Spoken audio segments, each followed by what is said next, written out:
আসসালামু আলাইকুম। আমরা এই ভিডিওতে সহজেই জানতে পারবো যে আমাদের পিসি বা কম্পিউটার বা ল্যাপটপটি কত সময় পর চালু হয়েছে। আমরা যখন স্টার্ট আপ বাটন চেপি তার কত সময় পর যে এই উইন্ডোজ আইকনের সামনে চলে আসে আমরা বুঝতে পারি না। তা সেটা দেখার জন্য আমরা ফার্স্টে চলে যাব টাস্ক ম্যানেজারে, টাস্ক বাটনে লেফট ক্লিক করে চলে যাব টাস্ক ম্যানেজার।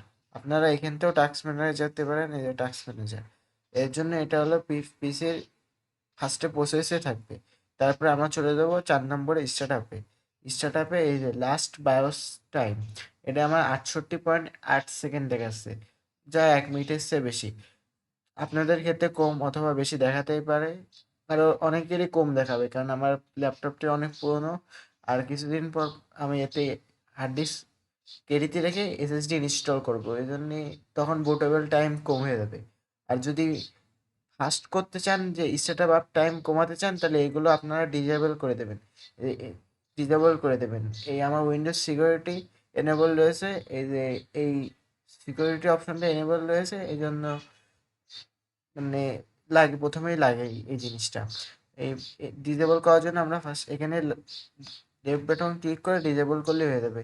এগুলো আমার ডিজেবল করে রাখা আছে, এগুলো ডিজেবল করলে পিসির স্টার্ট আপ টাইম কম লাগে, এজন্য। সো আজকের মতো এটুকুই।